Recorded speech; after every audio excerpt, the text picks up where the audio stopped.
Ladies and gentlemen, welcome to episode 106 of Discourse in Magic with Josh Janousky. You probably know Josh from some of the videos that he's had popping up on Instagram and Facebook and things like that. But in this episode, we dive mega deep. We talk about how he creates, why he likes things like money magic, overlap between magic and Josh's other job. And we talk a lot about content creation. If you're someone who wants to make tricks or even just make videos, there's a ton of info in here for you.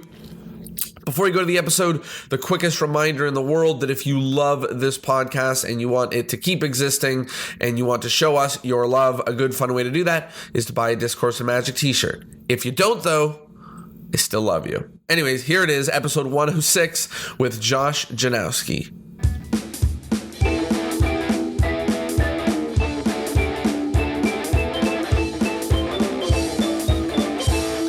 Hello, everybody, and welcome to Discourse in Magic. My name is Jonah. My name is Tyler. And we are here with a very special guest. Super pumped to chat about him and with him. You've seen him on Instagram. You've seen some of his amazing stuff. You know him as Just Josh in Magic. We're here with Josh Janousky. Josh, how you doing? I'm doing great. How are you guys doing? Not too bad. Did I pronounce your name right? You actually nailed it. I was really impressed. Wow. That was perfect. Most people nail it, so you guys got it perfectly. Boom. Let's end the interview here. That's it. Downhill. Amazing. From here on out. So super excited to jump in and talk about some of the amazing stuff that you've been doing. But I figure first, let's start as per usual. How did you get into magic? How'd you get caught by the bug? Or bit by the bug? Oh, man. So before I was a magician, I was actually a musician. So I played saxophone all throughout high school. In my senior year of high school, we did a competition in Gatlinburg, Tennessee. So we drove across country to Gatlinburg, and there were two bands. There was the beginner level band and the more advanced band, and I was in the more advanced band. Yeah. And the lower level was right. I know. But when they were performing, we got to walk around the city. And there was a magic shop, and I just spent my entire free time in that shop. I bought 2 tricks, but the thing that got me was the guy working. I asked him for his business card, and he just plucked it out of thin air, and that just blew my mind. I had no idea how it was done. I understood the tricks because I bought them, but I was he didn't know I was going to ask for his card. How did he do that? And that was the big moment for me. And so I spent months trying to figure out how it was done. I ended up finding this one website that looking back now, it was super sketchy. It was some guy teaching tricks out of his garage that weren't his. But that eventually led me to other sites like Penguin and stuff like that. And I was able to meet actual magicians and start learning correctly. So that was sort of the nutshell story. That's awesome. And it's cool to see that you went from one type of sort of performing into magic. And it's funny that it happened on a trip, they didn't expect. They're you guys just go for a walk. And little did they know that you were going to switch art forms totally. Develop a career. I don't know. Yeah, you suckered them right into that. Well, that's awesome to hear. A good little backstory. And now let's dive in right now. If you can, walk us through sort of what role magic plays in your life right now and how that came to be from a random day at a music convention to a random website of a guy doing magic in his garage to now. Walk us through that journey. Yeah, well, so obviously coming from a music background, I was always into performing kind of stuff. So I always would audition for all the solos in bands. So I've always liked that kind of deal. And with magic, it was just really exciting to find this thing that just really captured people's attention. And so initially, I was just performing for my friends in college and stuff. So I would learn a new trick and practice it until I was ready and show them, and sort of became known as that magic guy on campus. And then eventually I started coming up with my own things, only because since I was a broke college kid, I couldn't afford any magic tricks. So I was obvious solution. I'll just start making my own. And so I started working up on some tricks, and they were all horrible. Well, actually, let me rephrase that. They either were all really bad, or they were all tricks that Jay Sankey had come up with in the 80s. I had no idea of magic history whatsoever. So I would show my friend this new trick I was working on. They're yeah, Jay did that 20 years ago. I'm oh, never mind. Okay, keep on working. Damn it. Yeah. It was a fun game you can play with magicians where whenever they do a trick, you just say, oh, I think Jay Sankey had a version of that a few years back. Exactly. It really gets them. It's fun. Yeah, you have no idea. You got it from there. Yeah, I think that's a Jay Sankey thing. I feel that happens to everybody at conventions where they go around and they show their friends and it's yo, that's so cool, show it to so-and-so, and so it says you got to show it to this guy and this guy and this guy, and then the highest echelon of the chain is like in 1876 in this book that was already done, and you're like, oh, I'm nobody again. Exactly. And then the circle starts over again. Yeah. But yeah, so I started doing that, and then began to start doing gigs. My first gig was actually at my local library, and it was really funny because it was supposed to only be, I think, like 15 kids and their parents, and for whatever reason the library was super busy that day. Like, they didn't advertise me, so it wasn't like people came to see me, but my first audience, I think, was like 115 people. Oh, wow. I was expecting like 15 people, so that was like super overwhelming, but it was also like really great to just sort of like boom, start out of the gate with like a big group. And so I was doing some kid shows, so I would do some like local like preschools and daycares. But I liked doing more of like the magic that I was doing for my friends, like strolling kind of deal. And so then I did my brother's bar mitzvah, which was like my first like gig where I was actually doing sort of a strolling thing, and that went really well. And so then I would be performing at a different college. So I ended up switching universities, started performing around campus there, and then was told that I should talk to like the campus board committee because like they do this big entertainment thing every month. So I should see if they were interested. So I spoke with them. They were totally down. So then once a month I was doing magic for these events, and it was really cool just because the university I went to is the largest university in the US. So like, which one? UCF. Oh, wow. So huge. It's like 60,000 students or something like that, like a ridiculous amount. And so people would start recognizing me as the guy from performing. And so I would do that, start picking up some other gigs. And it was just sort of going back and forth between like coming up with my own things, because as I was starting to meet magicians, because up until I went to UCF, I had never really met any magicians in person. I only met one outside the magic shop, and it was my friend Randy Shine. And he was like the first magician I ever really met. He sat down with me, and I remember specifically because I showed him a trick and I completely messed up, and I was like so embarrassed. And then he showed me some stuff. He was super nice, and like it fooled the hell out of me. And after that, I was like, oh man, like next time I see him, I have to be better. And so fast forward now to I'm at UCF. He's actually coming to perform at UCF. I'm like, oh, I'll meet up with him. I learned a magician fooler because I'm like, I'm going to get him this time. Mm-hmm. And I messed up the magician fooler as well. I was like, oh my God, like it was so stupid. But what was really cool is after the end of that, I showed him the first trick that I had just had published in, it was in Magic magazine. And he's like, oh, wow, that's really cool. You should keep on like focusing on that. And that was the first time I had another magician who was like really interested in the stuff that I was creating. Cause like, obviously like Magic magazine was interested in the first place, but that's one thing from seeing it published into a place to having another magician asking me to like take them through the steps so they can start performing it. Yeah, for sure. Yeah. That sort of between the broke college kid creating magic to just so I had magic, plus now people were interested, that sort of like really got me into the whole creating aspect. And so I just started working on things, and just through meeting other magicians, I started to meet bigger names who were like interested in my things. Like I remember, so my buddy Sean Cinco, he brought me to this place in Florida called the Magic Estate. It was run by Jeff Kaler and Anton James. Robbie Moreland is there. So a bunch of really cool guys. They live right next door to Michael Lamar. So they would have these huge magic jams every couple of months. And I remember like I'm behind the bar performing, and Chad Long comes over, and I did a trick, and he's like, oh, wow, that's amazing. And like here I am like maybe a year or so into magic, and Chad Long is like asking how I did a trick. I'm like, this is so cool. And it was just now like, okay, I'm feeling more like encouraged to create stuff, because now it's not just one person, it's other people and people who've been around longer than me. And then just also it was fun because like a lot of my friends, like my best friend is Jeff Price, and Jeff has released a bunch of stuff. And so it was cool because like now I'm like, oh, maybe like I can start releasing things one day. And then it sort of just all exploded from there. But what's really funny is, as passionate as I am about magic, all of this was sort of on the side, because my main passion, and actually the thing that I'm doing now professionally, is animation. Traitor! So I'm kidding. The cool thing is, though, fuck off of this podcast. We magicians only. Later. No, I'm kidding.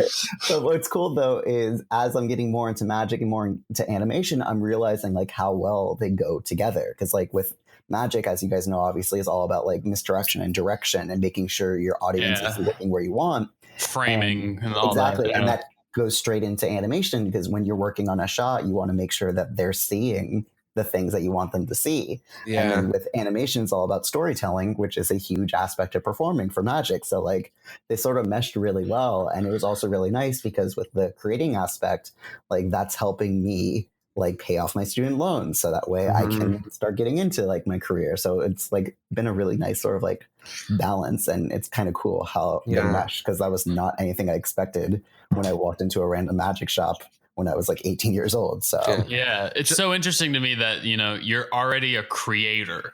Like a lot of people get into magic later, and then magic is more of a business and more of a career to them versus the people who get into it younger, right? They're more just students. At least that's a trend we've noticed doing this podcast. But it's so crazy to me that you had a creative mind because you just had to solve a problem that you didn't have a solution to.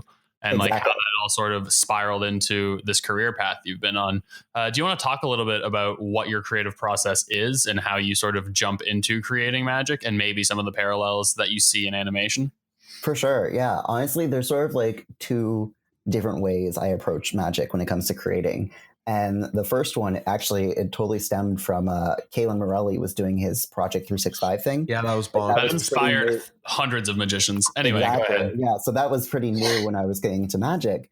And I was thinking, man, if this guy can create a trick every single day, I can create one trick. Like that was like honestly my entire thought process. And I remember going into my junk drawer just because I like the thing I had thought was cool about Kalen's videos is he was using a bunch of different objects. Because like up until this point, I was doing the standard like cards and coins and sponge balls. But like here's someone doing things with like gum and hoodies and t-shirts. I'm like, oh, wow, that's kind of cool. So I went into my junk drawer and I just looked around and I found like a magnet, some batteries, an old deck of cards. And I basically just stared at them. I'm like, what can I do with these things? And I remember like a story that I had read about an electromagnet finding another electromagnet. I was like, oh, well, maybe I can do something with that. And I sort of just like mashed them together until I came up with a trick.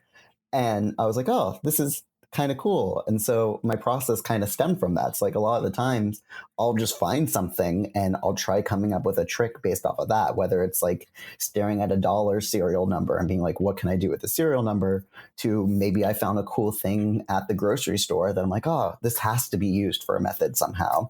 So that's like one half of my creative process. The other is sort of taking tricks that I like and figuring out different mediums for them. So I guess actually a good example, since you mentioned the Instagram thing and we were just talking about Kalen, is Kalen has his trick, Quantum Space, which is the Sharpie through card, which is absolutely fantastic. And the first time I saw that, I was like, oh my God, that's amazing. Yeah. But one thing I do a lot is money magic. I love money magic. I can talk about that. That could be an entire separate podcast just discussing my thoughts on that. But when I saw his trick, I was like, oh man, like I want to be able to do that with $1. But then that was just one aspect. Now I'm like, okay, well, what can I do to like make it different? Because it's one thing just like changing it from taking the medium to a different one, but like now I want to have another reason why I'm using the $. So that got me thinking, oh, well, what if I can make it examinable, and what if I can make it signed? And like I started adding these elements on top of it, which eventually formed into the trick that I ended up posting the video of. Hold on, by the way, the trick that you posted the video of, that bill is examinable? Yes, it is. Yeah, see, that's unbelievable, right? Like that is unbelievable. Yeah. Thank you. Yeah. I have no idea. We literally had an argument about it. Yeah. Like I was like, today. no, it's examinable. He's like, no, it can't be. There's not. There's like a flap or something. I'm like, I don't think there's a flap, dude. I've had a lot of people message me about that one. That was ridiculous. People get into arguments, and then like I do it, and they're like, God damn it! I hate you. But yeah, so I have no idea. But yeah, that's sort of like with my process. Like I said, I'll try adapting it to something else, but then like I try coming up with an improvement. Like I'm not just going to be switching it from cards to coins or coins to Rubik's cubes. I want to make sure there's like something else. And then the final point aspect is better, not just different, not just 100%. Right? Yeah. Okay. And then the final aspect for me is I try to create things that like I know I'd want to perform, because which other people would want to as well. Like when I create things, like even if I have no plans ever on like releasing it into the world, I still want to make sure that it like would meet the categories I look for when I purchase a trick. Because like obviously you don't want one that requires like 47 magnets, 82 feet of thread, and a guy named Frank. Like you want to have something that you can perform whenever you want. And so I try taking those like guidelines and applying it to what I create, because I find that it sometimes makes a like an interesting like challenge, because like maybe the way I would do it normally would only work for video, but now I have to figure out how to make it work in the real world. And then sometimes I do the opposite. Like maybe I want to come up with a way that would look really cool on video and is doable in the real world, but maybe it works a little bit better when like if I was on a projection screen or something. Just because like with the whole social media aspect, like I like coming up with things that are workable, but I also like coming up with things with our visual. So it's kind of like finding that nice little balance of the two. There's so many things here that I want to touch on, and I want to sort of make our way back to Instagram, but I just wanted to touch on something from earlier when you mentioned the overlap between animations and magic, and we've had that said before by Glenn West, Awesome. who did an episode with us, and his 365 or whatever, Sleight of Magic 365, whatever it's called, he sort of started because in our podcast together, we talked so much about the importance of social media that he was like, what the heck, it's time. And now he's uploading every single day different stuff, and his following has really grown. And, you know, there's a big overlap between the stuff that both you do. Like both of them are visual, eye popping, you know, like they're great for camera, but also, you know, great in person. So really cool to see not only the relationship between magic and animation, but also the extended relationship between, you know, visual that magic and Instagram. Yeah, exactly. And how you've both sort of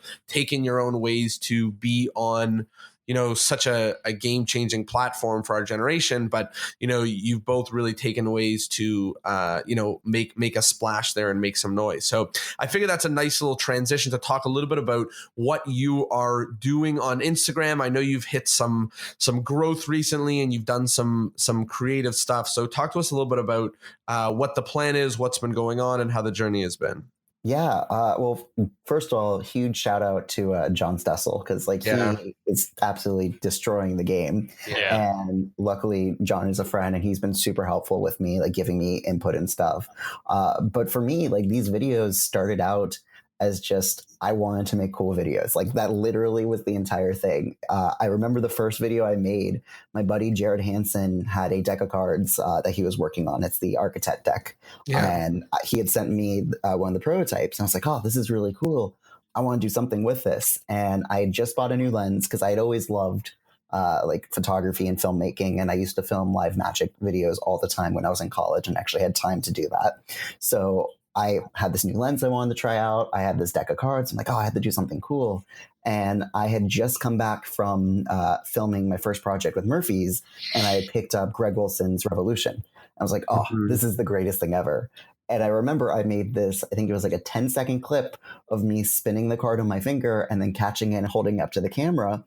And I looked at it, I was like, wow, that was badass. Like I have never made a video that was badass before. Because like anyone who knows me knows I'm like a complete dork. I'm goofy. Like I'm not the cool guy at all. And I watched that video. I'm like, oh, wow, this is kind of cool. Yeah. And that sort of like made me like, okay, like if I made one, maybe I can make another. And I filmed another video afterwards of one of my tricks. Because like this time I'm like, well, I kind of want to put something that's my own out there, because it's cool doing like a trick that I like, but like I'd like to do something that's mine. And I got some good comments on it, and I was like, oh, like okay, it was sort of like encouraging. And I just sort of started to keep on making these videos because like I liked making them. I thought they were cool. People seemed to enjoy them. And like it also started to then make me think a little bit differently, because if I was performing a trick that other people were performing, I wanted to find a way of doing it differently. Because like we've all seen the same like video of the Rubik's Cube into like candy like 72 times. Yeah. And so when I would see that, I'm like, oh, that's a cool trick, but like, how would I do it? So I would start looking at tricks that I enjoyed and try figuring out ways to make them a little bit different. And then that started evolving into just me doing my own stuff, because I know if it's my own thing, no one else is doing it, so I can do it whatever I want. Right. And so I started doing that, and I like was playing around with a bunch of different things. Cause like one thing I noticed with like a lot of the people that I liked with their videos is they sort of had like a consistent like brand. All their videos looked the same. And so I began like trying to see what things I could do. And there was for a time, a lot of my videos were sort of in the widescreen aspect ratio with like lens flares and stuff like that, like the start and stop them. And I remember I just tried that randomly one time because I like those kinds of things. And people were like, oh, that's kind of cool. Like your video looks more professional this time. And so I started like playing around with music and then switching up, like maybe I don't use the lens flares, maybe I use a glitch. And now maybe if I'm switching up this ratio and just playing with a bunch of different things. And like it sort of just started to evolve. And thankfully, like I've been really grateful that people have started to follow me now more because of these changes, because like they're starting to enjoy the content more because there's a little bit more like thought put into it. Because whereas before, like I'd have a cool idea for a video, I'd film it, I'd find a song that I like and I'd post it. Now I'm sort of thinking a little bit like wide scale, like, okay, how do I want to edit this? How do I want to shoot it? And I've also like started doing other kinds of videos, because like one thing that was really consistent with all my videos is I didn't speak. It was just silent with music. And I really liked that. I thought it was cool, especially because like if you're scrolling through a feed, you don't have to click on it. You can still see what's happening. But one thing I wanted to play with is I did a couple of these like magic life hack subtitles. Videos. Exactly. And I threw in the subtitles. And so like that's now a completely like different, I guess, like genre of my videos. But it's cool like seeing like what people like. And like I'd throw up a poll being like, hey, do you guys want to see like a normal magic video or a life hack video this week? And it was like really cool seeing like what the followers are saying, like, oh, like some of them really like this, because like they would message me and tell me like, oh, I love the life hacks, but like you haven't done a cool magic video in a while. And then I'd be getting comments from people being like, oh man, like these life hacks are so much fun, you're making me like rediscover tricks I forgot about. So it's sort of like just been kind of fun finding these different things and finding ways of making them my own. And just so that way, when you see one of my videos, you know it's my video and it's not one of the other ones that you see out there. It's branding, right? It's sort of like 100%. The difference between, okay, this guy shot a video on his phone. I love his content. It's magical or whatever. And like, but it's clearly just him uploading his ideas at whenever he feels like, versus sort of, not that you're a company, but when you look at like a business's Instagram, your personal brand. It's exactly. It's your personal brand, and there's thought and there's a schedule, and like it's, I don't know. We hear the same tips from everybody, which is just straight up your game. You know what I mean? Like pay attention to the details and engage with your fans. And also there's something that I want to touch on with it is, you know, you are someone who it sounds like, you know, a lot of people that come on, especially some of the Instagram people, they're like, oh, I just started when it started and I created when people were creating. And it sounds like that's not what happened for you. You watched and you're like, maybe I should do this too. You're like, hey, that was fun to shoot a video. And I think that that's something that a lot of people can take with them, because, you know, when you watch stuff from the people who have been doing Instagram from the get-go, like Jeremy Griffith, you know, and you're like, hey, I could never do that. And hey, I could never. But then, you know, a comparison is you just being like, this is fun. I like it. I'm testing stuff, not like it's great to get more views and more followers, but I'm testing stuff to see what people like better and what's fun to shoot and what's fun to do and what more stuff I can put out there and enjoy and have fun with. So I think that it's another lens to look through, just sort of enjoying the production of content. And the same way that you mentioned earlier that you liked better doing sort of close up and mingling type magic than you did being on a stage, you know, try out, and this is sort of to the people at home, like try out making a magic video or two for Instagram and see what that's like, and see if you like doing that. That might be a new thing for you, a totally different thing, something to try, something you do every now and again, something. So it's just awesome to see someone, you know, just testing and playing and enjoying the playground that is Instagram. Exactly. Like, honestly, like the stuff that I do, like I'll get questions from people being like, oh, like they see a video and they just assume it's something of mine that I'm selling. And like, I don't put the things up on my video as like promotion for my own tricks. I just put them out because I enjoy them and I know other people enjoy them. And I try to create content that I know as like a consumer of content I wanted to enjoy. So like there's like you mentioned Jeremy's videos. I love his videos. And like, again, going back to John, I love his. And it's just great because like I like creating videos that I enjoy, and I know I like those kinds of videos. So I want to make content like that, but I also want to put my own spin on it because like I'm not John, I'm not Jeremy, I'm Josh. Apparently we all start with J's, but that's besides the point. I feel so singled out right now. Because I'm Yeah, Jonah and I'm going to do great. Yeah, you just change your name with a J. That's all you have to do. That's a secret. I'm set. I'm good. Oh, Wait, you have 2 J's. I do. I'm Josh J. Light. That's awesome. Thank you. But yeah, it's honestly like the whole reason I do this is because I enjoy it and I know other people enjoy it. Like for me, I don't want this to feel like a job. I never want it to like feel like I'm obligated to make a video or I have to wake up and I go film something. Like that's why I don't really have a consistent schedule. And like for some people, a schedule is very important. Like that's how they build their followers and stuff. But that's also because like for them, magic is their main aspect of their life. Whereas for me, it's a huge part of it, but I have a day job and like that's something I'm very passionate about. So I make videos when I want to make a video because I'm feeling like making one. And that's something that we've spoke about like a few times on the podcast where like, you know, I know a lot of the people that are listening to this are not full-time magicians, and it's just exciting to reflect what you're doing for some of the people where you can make a splash. You know, I don't even want to say like make an impact, like make a splash, you know, just like have some fun, get noticed, get heard, enjoy spreading the word and stuff with magic online without trying to like fight for it to be a career or hope. You can't fail if your goal, like if you don't like, if your only goal is to upload, the way you fail is by not uploading, right? Exactly. Yeah. And honestly, like, I mean, a ton of opportunities have come just because of like making friends through these like online like forums and stuff. Like I said, like, I mean, Jeff Prace and I, we only actually met in person about a year and a half ago, but we've been friends for nearly 9 years now. And like, because of him, I've been able to get my foot into the door with some places. Or with my friend Sean Cinco, I met him through the Theory 11 forums. He actually just messaged me out of the blue because he saw I was in Orlando and he was too. And so we decided to meet up at UCF one day. We ended up becoming friends, and that's how he introduced me to people who subsequently introduced me to other people. So like a lot of the opportunities I've been really lucky enough to have stemmed just because of making friends with these people on these different websites and different forums and stuff, and becoming legitimate friends with them. And then it just happens to evolve into other things, which is cool. But like, I never set out like, oh, okay, I'm going to befriend this guy and he's going to introduce me to this guy and I'm going to be famous. Like it just, again, like because of your career trajectory, you're not using magic to like make it to the top, you know, it's just fun. You know, it's just a thing that you get to do and get to enjoy and get to play with. If you release an effect, great. If it makes you money, great. If it gives you notoriety, great. If people you never heard of comment on the videos, like also great. You know, like it's just, they're just bonuses and benefits, but you're not in this for your livelihood. You know, you're in this for the joy of it, which is why we all got into magic when we started. Right? Yeah. I think that sort of was for our 100th episode. We both did like a point, and that was kind of what I settled on, worded a little differently. But magic doesn't have to be the number one thing in your life all the time, but it should always be a part of your life if you have a passion in it.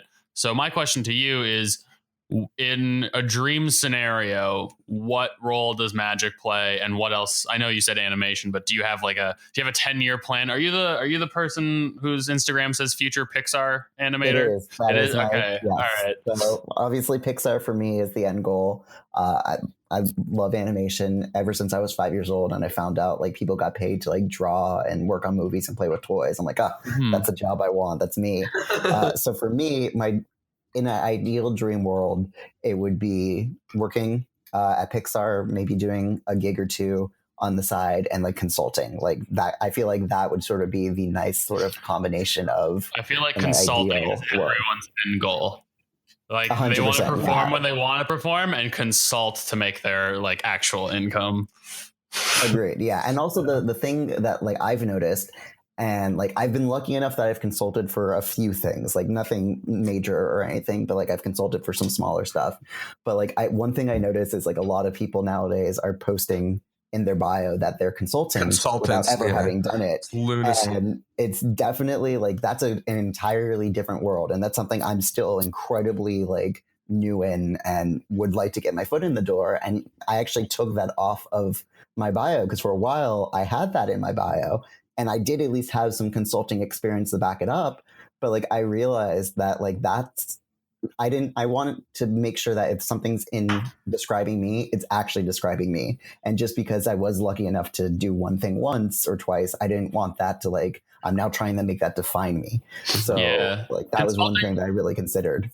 Consulting seems to be its own sort of beast. It's kind of like it's one thing to understand your own magic enough to design your show and your own wants and receive criticism and stuff like that. But you have to sort of let your own ego go when you're consulting and really put yourself in the shoes of the performer on stage and what their intentions are for their performance, right? Oh, 100%. I was having a conversation at Magic Live with Alex Rangel and Dan Garcia, and they were actually touching on this, and they were talking about how there's a difference between a consultant and like a trick creator. And they're both two really cool things, and there's nothing wrong with it. But like a consultant, like, you know who you're working for, like, you know, their favorite color, you know what their birthday is. Whereas like, so that way you can incorporate that into helping them.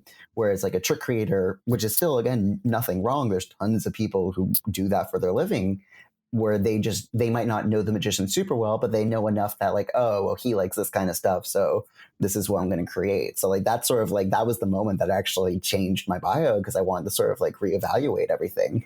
Because like for one of the people I've worked with, Magic Rahat, who is a really good friend of mine, wow. Like for him, I know him well because he's a friend. Like we started out as friends, and then I helped him out with videos. But like there was another project I helped out with where I didn't really know the magician well enough. So in that case, I was more of a trick creator than a consultant. So it sort of just made me like reevaluate everything. And that's why, again, like I said, I took it off my bio, because until I personally feel comfortable enough that I could consider myself that in casual conversation, I didn't want that out there. So I love how 2018 that one sentence was when you said that was the moment where I changed my bio. Yeah, it really was. I also feel myself like it's like, and that really, really had a huge effect on my personal bio. Like, I love it. I love that, and but it's awesome, and it's also like, you know, a real reflection as to how things like our Instagram bio and our online presence shed light into what we are and who we are. So, you know, sometimes we can treat it sillily and like that changed my bio, you know, as a joke, but also, you know, it's very serious that, you know, people stumble upon you and find out who you are. And, you know, everyone, it's 2018, you see people, there's no hiding, like everyone's bullshit meter is very, very fine tuned right now, you know, better than it was 20 years ago. You know, now you see someone, you're like, that guy says he's a consultant, but he doesn't look like a consultant. You know what I mean? Like, people can sense a lot more information from you now than they could years ago, because everything's out there. There's no hiding. Oh, so 100%, yeah. While it's funny, it's also like very serious that who we are and who we make presence to be online has a huge impact. I wanted to go back a little bit and talk about your love for money magic. You know, yes. Just to put a fun little adage, I am not a fan of coin magic, but a fan of money magic. And one of the reasons, and I did not make this up, someone else did, but one of the reasons is coin magic was super relevant 50 years ago when it was a nickel to go to the movies, right? Mm-hmm. Now, like if I scrounge up all the change in all of my pockets and the extra stuff, then like even then I can't even buy a sandwich. So like, yep. So like the appearance of a quarter is reduced to the manipulation of an object rather than, you know, the creation of money. Like Miser's Dream, where coins are being produced endlessly into a bucket, used to make people think that this magician could pull money out of thin air. Wow, how amazing life would be. Yeah. Now the question is like, what is he going to do with Well, yeah, damn, this guy's got all this change now. Coffee, right? Like, what are you going to do with that bucket full of change, sir? Yeah. Like, that must be a bitch to carry around. So that's just a little bit of my jokes and thoughts about magic. But I love that, you know, the money magic that you're talking about isn't necessarily coin magic. A lot of stuff is with bills and with gift cards and with other things that are money. So I'd love for you to talk a little bit about your love for money magic. No, definitely. And it's actually really funny that you mentioned that, because like that is a big aspect. And one thing I've noticed a lot recently, which I'm hoping to actually change, is I'll meet people who like don't know me. And so they're like, oh, Josh, like nice to meet you. Like, what kind of magic do you do? and I'll say that like I do a lot of money magic, they're like, oh cool, coin guy. And I have to correct them because I'm not. Like I do some coin stuff, but like I'm not like an Eric Jones or anything. Like that's not like my main deal. So with money magic, it basically, there's a couple of reasons why I like it. One is like you were talking about, like it's an organic thing. It's something people have and it's familiar with them. And like there was a conversation that I had with Garrett Thomas once about card reveals. I know a lot of magicians hate card reveals because they're like, oh, it's another card reveal trick. But spectators absolutely love them because like they've never seen a card reveal before. So for them, it's super exciting. And when you can apply that to something that is like they're familiar with and personal with, like it changes the game. Like there's I believe it's an Eric Ross one with the soda label, where you change their soda label to reveal a card. And like, that's super strong for a spectator, especially like if you're able to stage it where it's their soda bottle, like because you swapped theirs out earlier, like that's crazy strong. Cause for them, they're familiar with what a label is supposed to look like, and you've modified that. And so that's why like with money magic, I like applying stuff to money magic because I feel that with money, there's certain security features that people are aware of. And it's funny because like most people would never recognize a counterfeit bill if they ever saw it. But everyone thinks that they will. Like every single time they're like, oh yeah, I know what a counterfeit would look like. And you could and listen, I know what they look like, but that's just because I make them. So yeah, exactly. Right. But so the thing is though, is like people assume that they could tell the differences, and most people do not pay attention to money whatsoever, like not one bit. And so what I like is like with money, it's a common object and it's something that they feel can't be tampered with, or they would be able to tell. So now when I'm doing stuff with a trick like that, now it feels a little bit more like impressive. And going back to, like I said, the whole starting off with the card reveal, there's a trick I do where the card that they choose is now the seal of a dollar bill.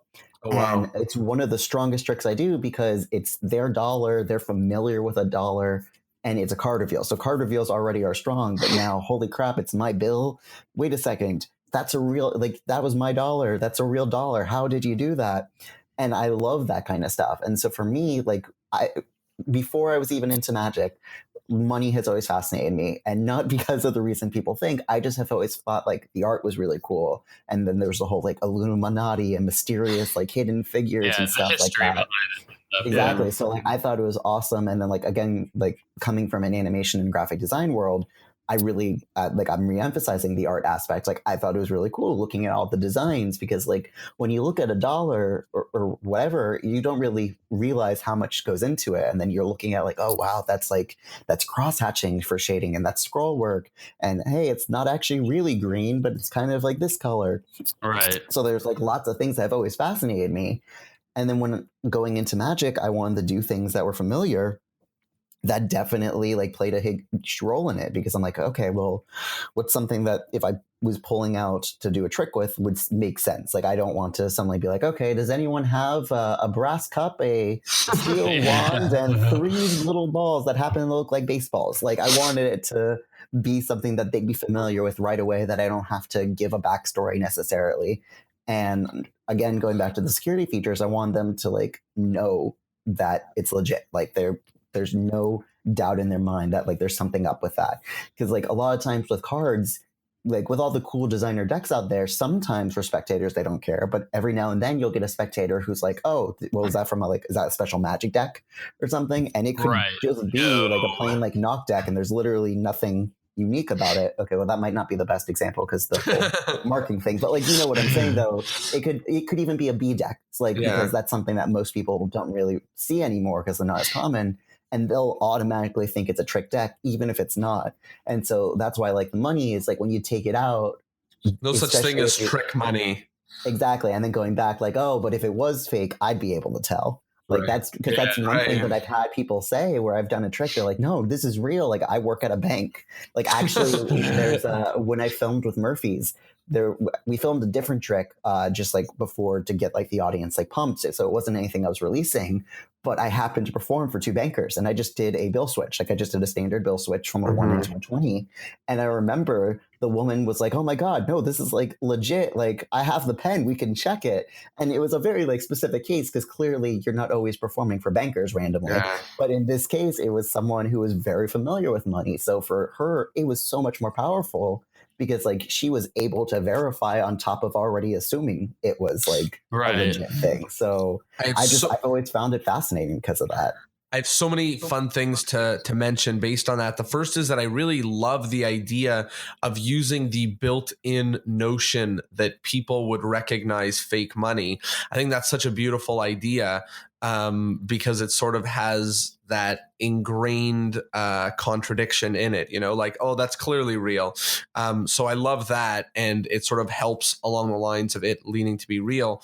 But really, the exciting thing that I want to mention about the future about this is now that you've moved to Montreal. I was just about to say, how are you loving our money now? Our Canadian bills. I don't know whether I want to say, I'm sorry, best of luck. Like, I don't know what the heck you're going to do. Or if I want to say, guys, we got Josh Janousky on our side now. Yeah. We're going to come up with something with these stupid Canadian bills. So honestly, I've been having fun with it just because like the clear window in the strip like presents like a unique I'm so glad that you're having fun with it because it drives me up the freaking wall.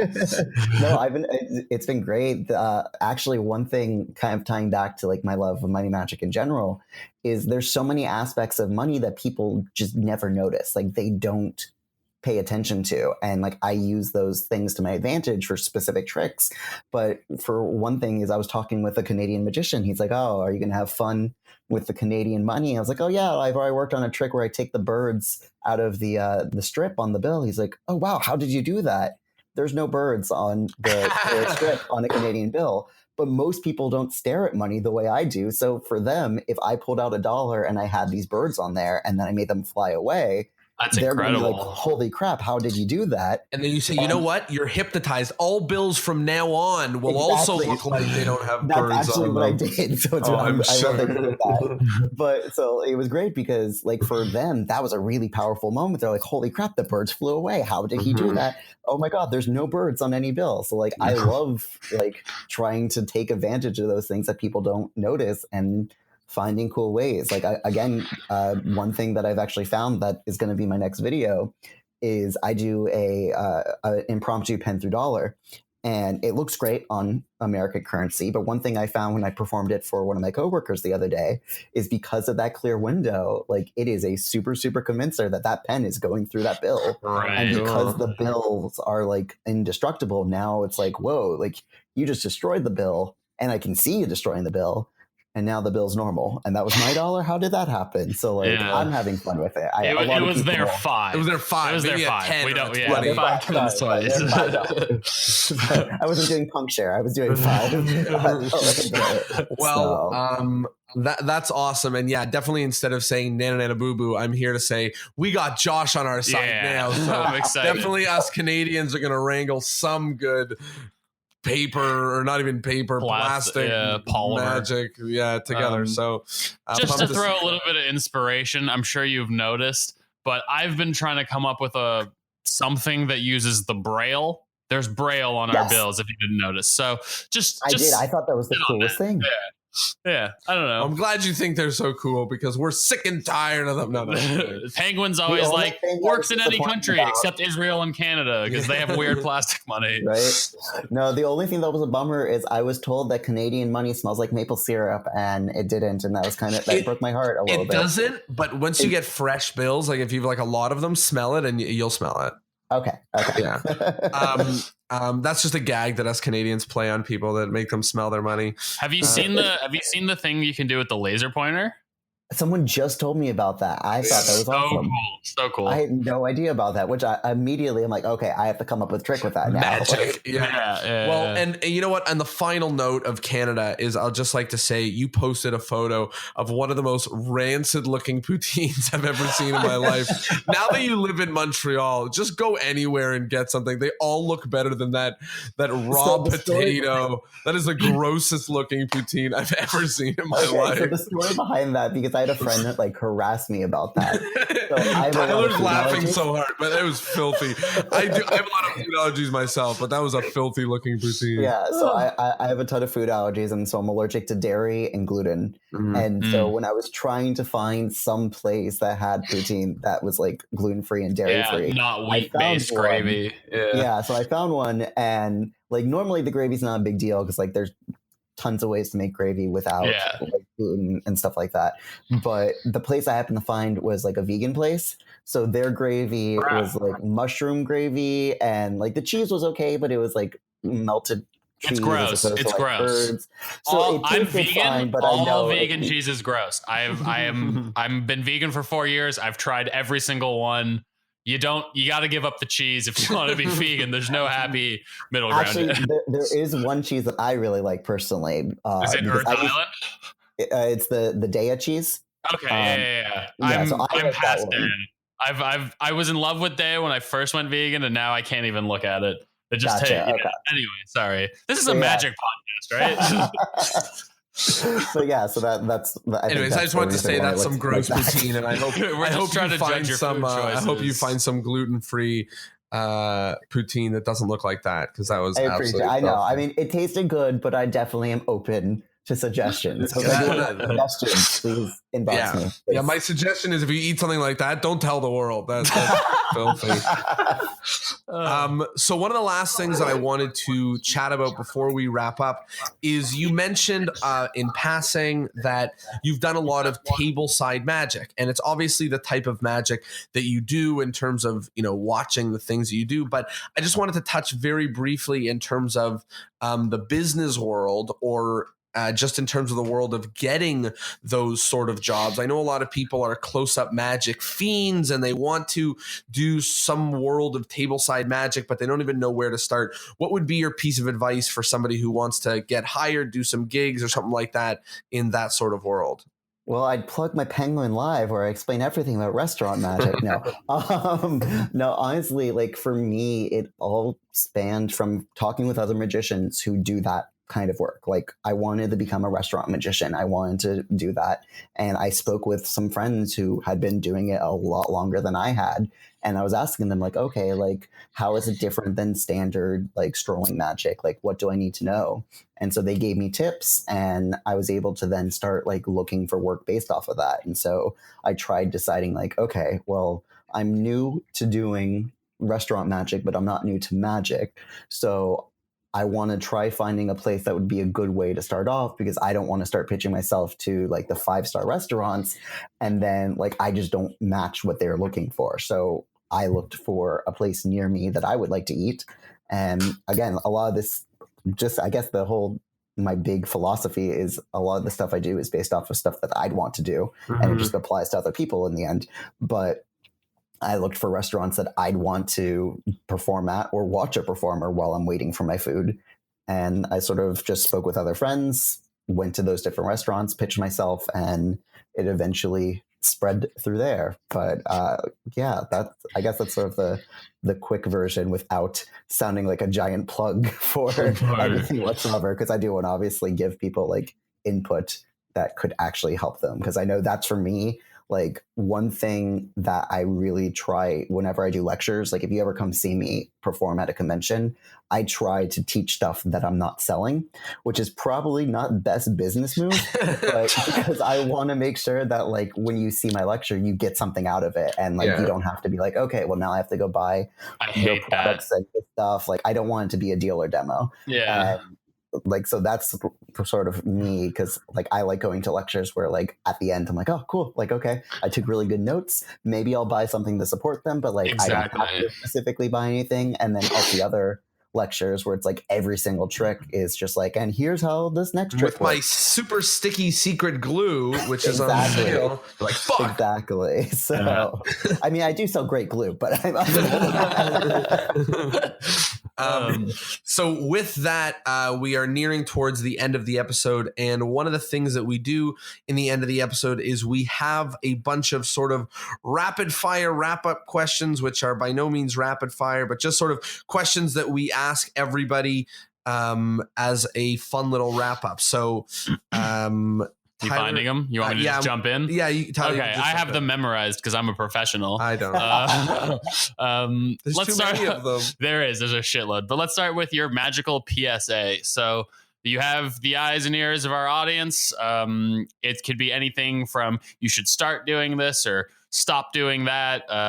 The ears of magicians are yours. What does the magic world need to know? Researching and crediting. That is so huge. Cool. Like, so I'm currently working on a book right now on money magic. Inside scoop. Yeah. So I've been working on this book, and because of that, I've been doing a lot of research, like learning about different bill tricks and stuff. And it's really interesting because there's these tricks that I'm finding that are from like the 70s that are being re-released now, and people have no like idea that these came out in the first place. And like myself, again, I mentioned when I first got into magic, like half the tricks I came up with were Jay Sankey tricks from the 80s that I had no clue about. So it's really, really important to like learn magic history. And like when you come up with a trick, like unless it's using something that is literally so brand new, you are the first person to discover it, speak with other magicians and find out what has been done, because like you don't want to be in a position where you release something and it turns out someone else already did that and you didn't speak to the right person, and now they're making a big rant about you on Facebook, or now that product gets pulled off the shelf, or just even you performing yourself. Now people are saying, oh, well, you know, that guy, he's performing so-and-so's like trick. Like, so researching and crediting is absolutely huge. And just because I know that I came from without knowing anything about like the magic history to like now I like to think I'm a pretty knowledgeable dude, it's easy to do. Like you speak with other magicians. That's half of like the stuff that I've learned is just from speaking with other magicians who give me a suggestion for a book or a DVD. And then I find things based off of that. So that would be my PSA, is people make sure you research and credit, and it's not that hard, and it's kind of fun too. Like there's a trick of mine that I do, which is this is one of my pet routines and I absolutely love it, but it's the 5-in-1 transpo, and as a finale I have the faces switch, and that's sort of like one of my signature things. That's something I'm never going to release because it's like it's so me. That's crazy. But what I found out is in this research, because I had never even heard about this guy, but there is a magician named Mike Bornstein, who's now one of like my all-time favorite guys, because he wrote like 5 books on money magic and I bought all of them and it was like my holy grail. It was awesome. But he had a trick years ago where he would turn a $1 bill into a $5 bill by having faces switch, and was taking advantage of the bills looking the same. Mm-hmm. So it was a completely different trick than the one that I was doing, but it was still technically a $1 bill with a $5 face on it. And I would never have known about that if one person didn't happen to mention it when they saw my trick, because up until that point, I thought I was the only person doing this. And it turns out someone from the 80s was doing a completely different trick that had a similar element to it. So it's like really cool, like learning about these things and just like discovering them. And that also then makes you look better, because if now someone comes over to you and you're doing a trick and they're like, oh, well, do you know about so-and-so? You can explain, yeah, you do, and then like back it up. Like there's a video that I recently posted on social media, which is me doing a torn and restored mismade bill. And yeah, man, that is ridiculous. Thank you. And so that one was based off of a Dan Harlan effect, and someone had messaged me being like, oh, that looks like Dan Harlan's. And so I told them, I'm like, yeah, no, it's based off of this, which I know. There's also these tricks that are similar. Sean Farquhar has this. There turns out to be a trick that like, so like I ended up learning more references because of that.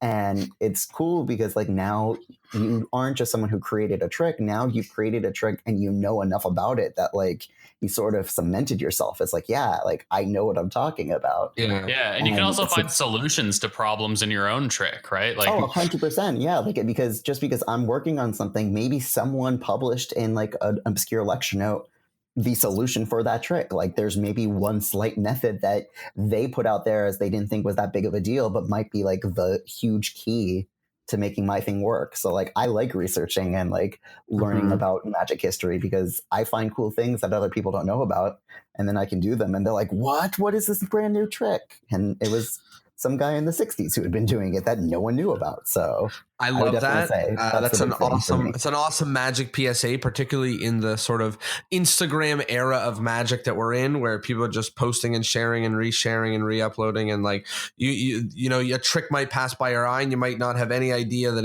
it's 50 years old and someone who you know is the one who made it and anything like that. So I definitely love that as a PSA. One of the other things that we do is the question of the week.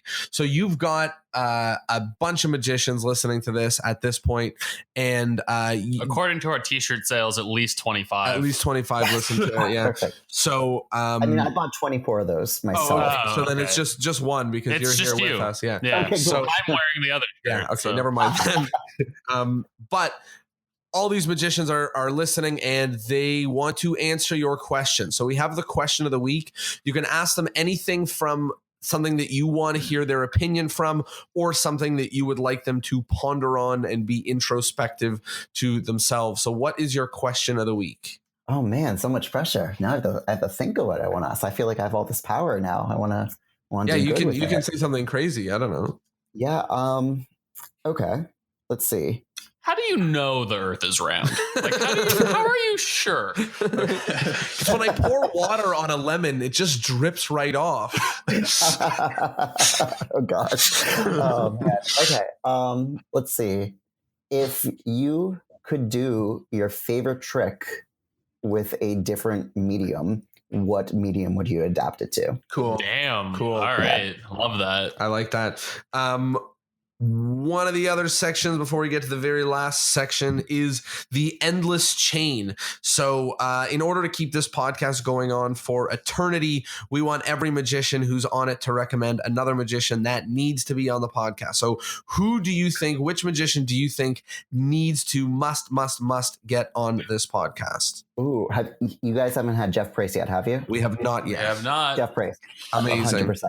I love when there's a solid, quick answer. Someone's like, oh yeah, no, this guy for sure. Perfect. That's a great one. Favorite part? Yes, the favorite part. So we each go around and mention some of our favorite parts from this episode. We isolate one part that we think is most important. You know, people have been listening to this for nearly an hour now, whether they're like washing their dishes or driving or something, and we want to sort of isolate something that's incredibly important. So I will start.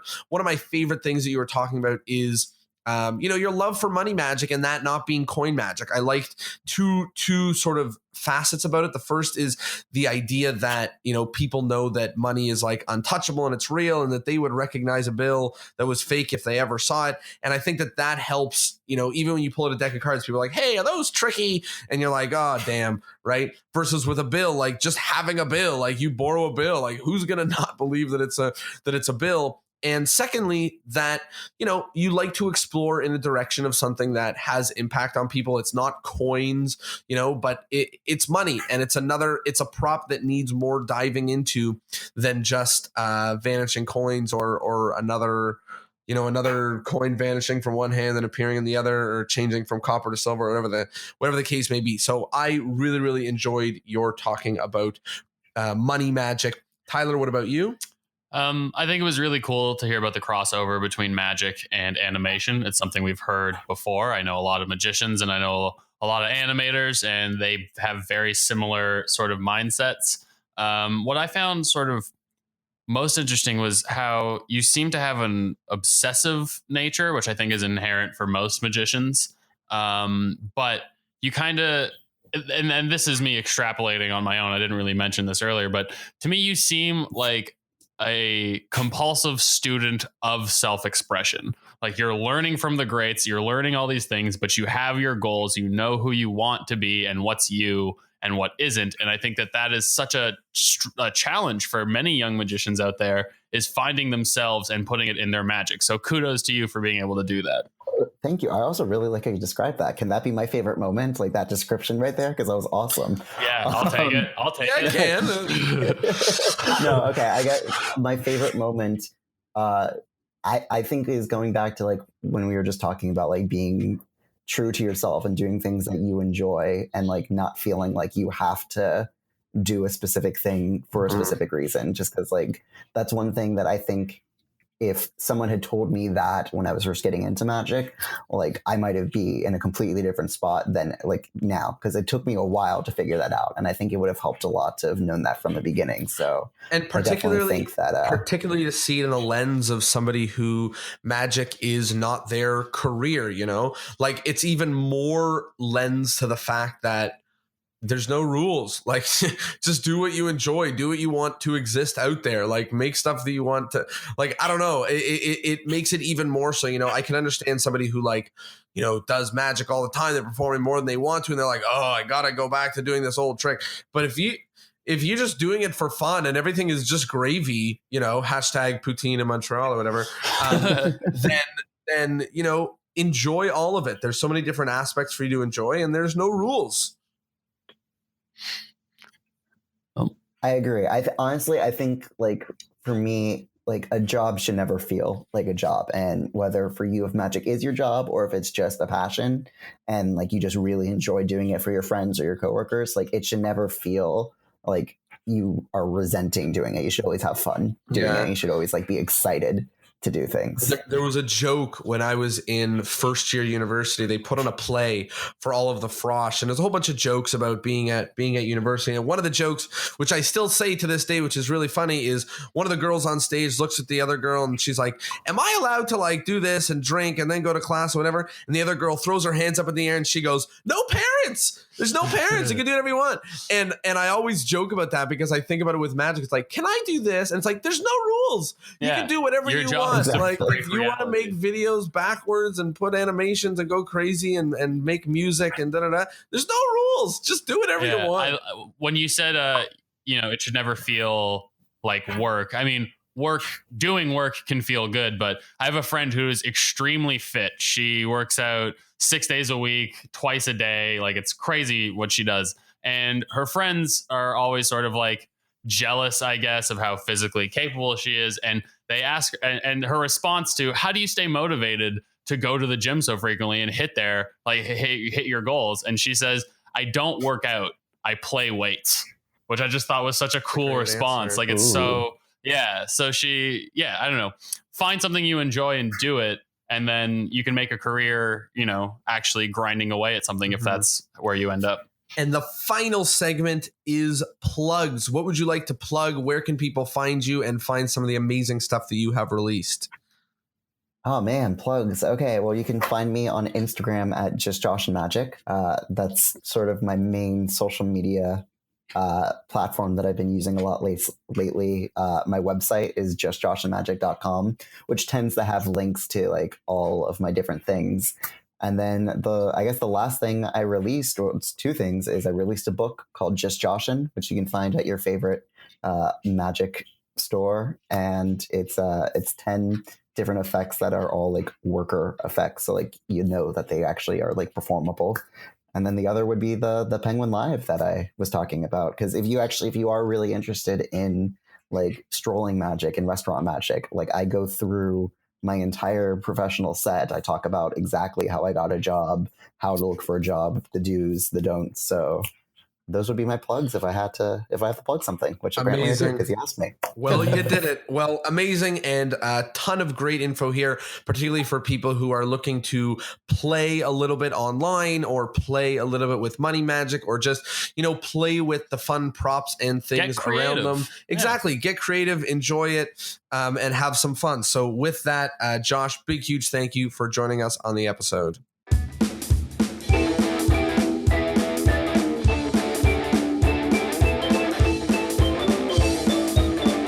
Well, there you have it. I hope that you loved that. I hope you learned something, and I hope that you take some action. Yeah, super excited to hear from you guys if you've started to create what you're making for the online world, what you're making for the offline world, and all the magic that you are doing and you are creating. Because at the end of the day, this podcast should help you do things, not just be something fun for you to listen to. So take some action, do some things, make some stuff, and I'll see you all next Thursday. Oh, and buy a shirt.